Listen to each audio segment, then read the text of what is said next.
Le 28 février 2026, les États-Unis et Israël ont lancé l'opération Epic Fury, une campagne aérienne coordonnée contre l'Iran. Dans les semaines suivantes, selon le président Trump, l'armée américaine a coulé ou détruit plus de 100 navires de guerre iraniens, dont plus de 30 bâtiments capables de poser des mines. La marine iranienne, selon la plupart des analyses, a été anéantie. La flotte des gardiens de la Révolution a subi des pertes catastrophiques. Le président du comité des chefs d'état-major interarmées, le général Dan Kane, a confirmé que les forces américaines ont frappé des milliers de cibles militaires à travers l'Iran. Et pourtant, à ce jour, la marine américaine n'est pas en mesure de faire passer un seul pétrolier en sécurité par le détroit d'Ormuz.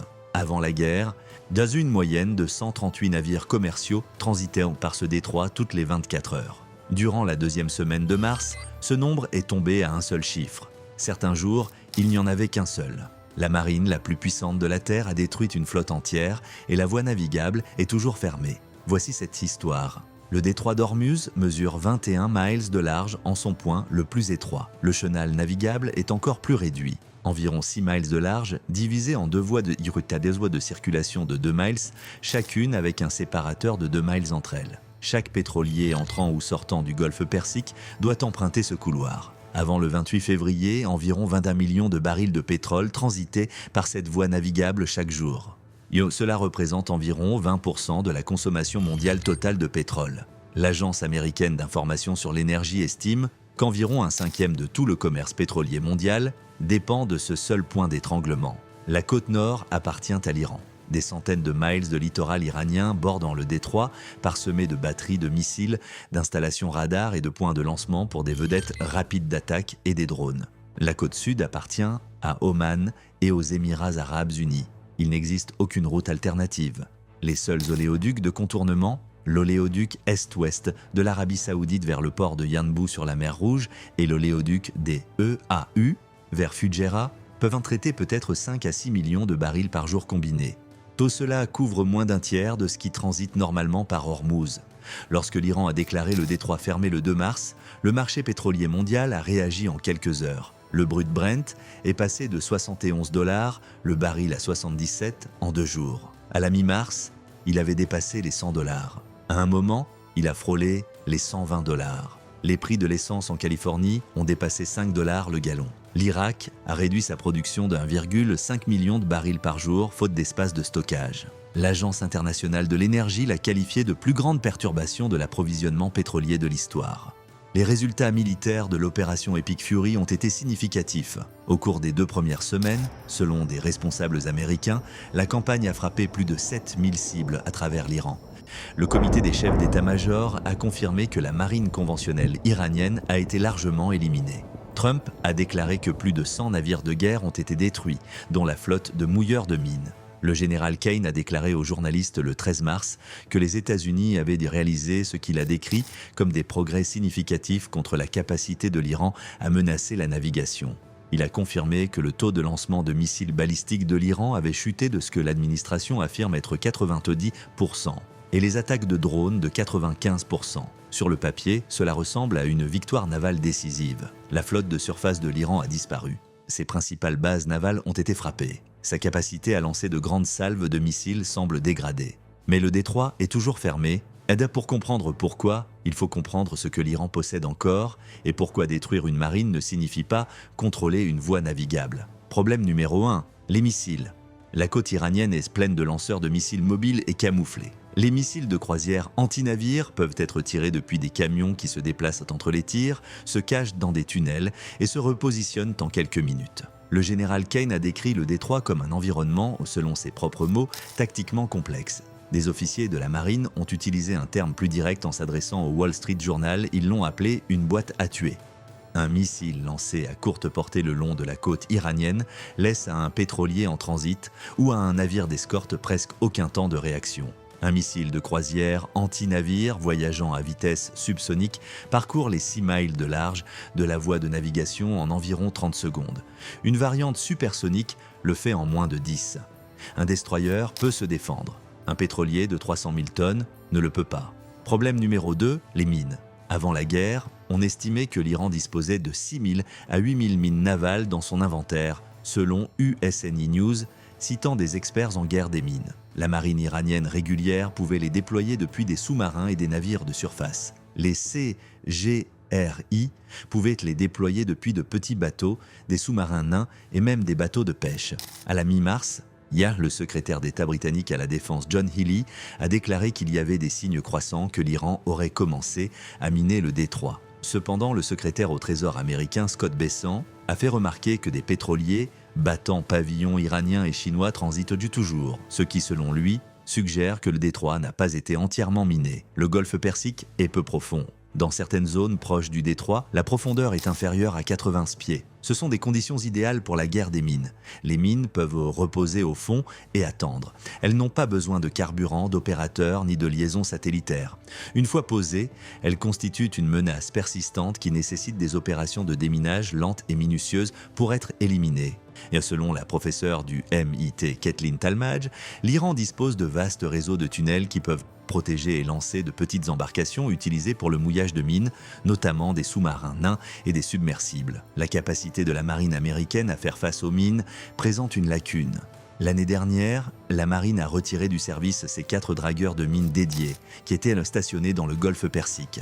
Ils ont été remplacés par des Littoral Combat Ships équipés de modules de contre-mesure contre les mines. La capacité de ces modules à faire face à l'ampleur d'une éventuelle campagne iranienne de mouillage de mines est, selon de nombreux analystes, une question ouverte. Et problème numéro 3, l'arithmétique de l'escorte. Une escorte navale à travers le détroit nécessite des destroyers assurant une couverture de défense aérienne autour de pétroliers lents et vulnérables. Selon Lloyd's List Intelligence, une opération d'escorte de base nécessiterait entre 8 et 10 destroyers pour protéger des convois de 5 à 10 navires commerciaux par transit.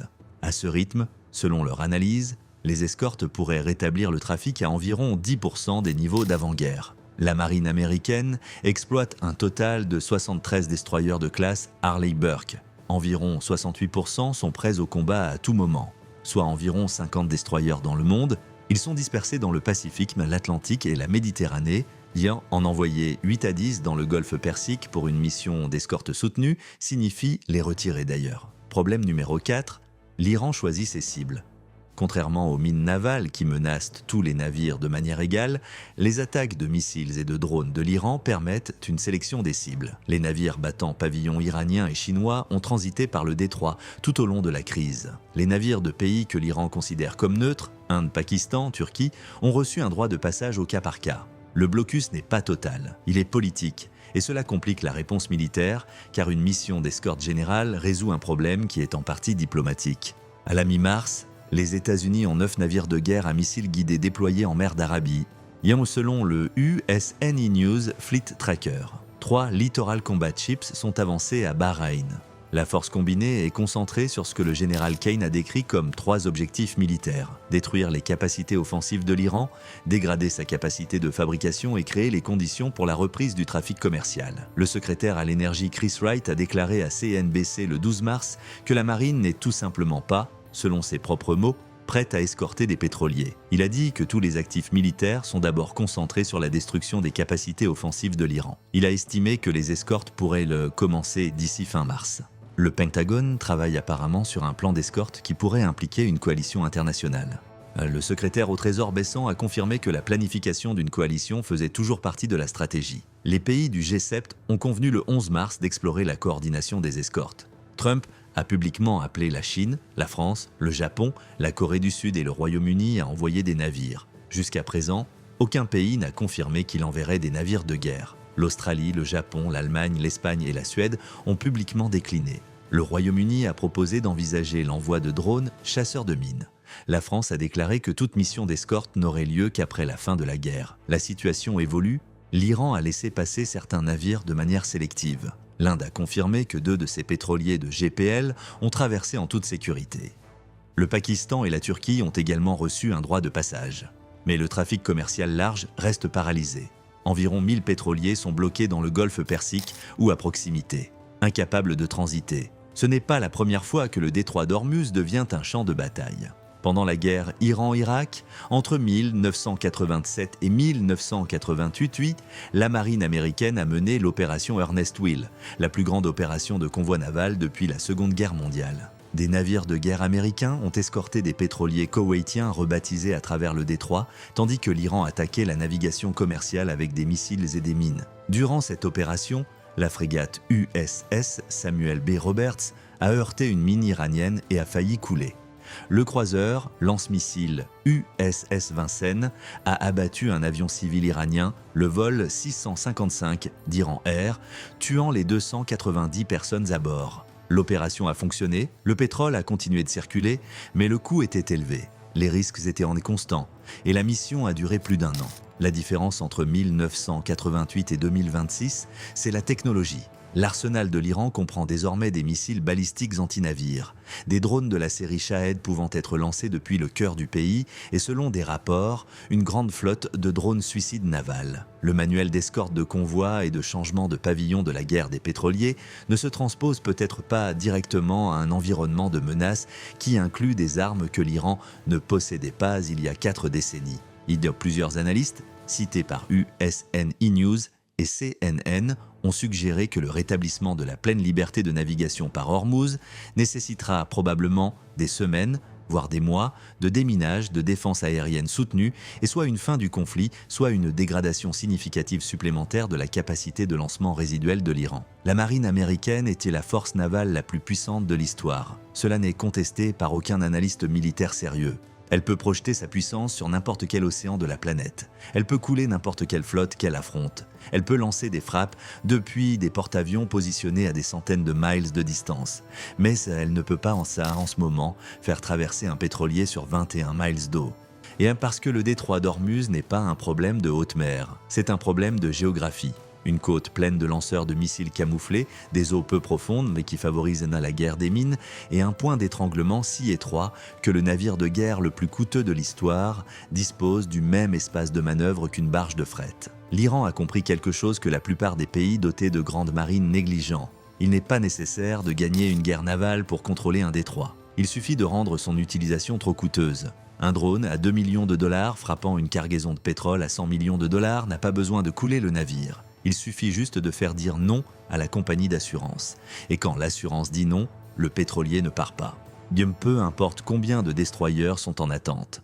La plus grande marine du monde a détruit la 23e plus grande marine du monde en moins de 2 semaines. Et le détroit est toujours fermé. Ce n'est pas un échec de la puissance de feu. C'est une leçon sur ce que le pouvoir naval peut et ne peut pas faire lorsque la géographie, les marchés de l'assurance et un pays prêt à absorber d'énormes pertes se croisent dans un couloir de 21 miles par lequel 20% du pétrole mondial n'a d'autre choix que de passer. Les navires attendent, le pétrole attend, le monde attend et 21 miles d'eau se moquent de savoir qui a gagné la guerre.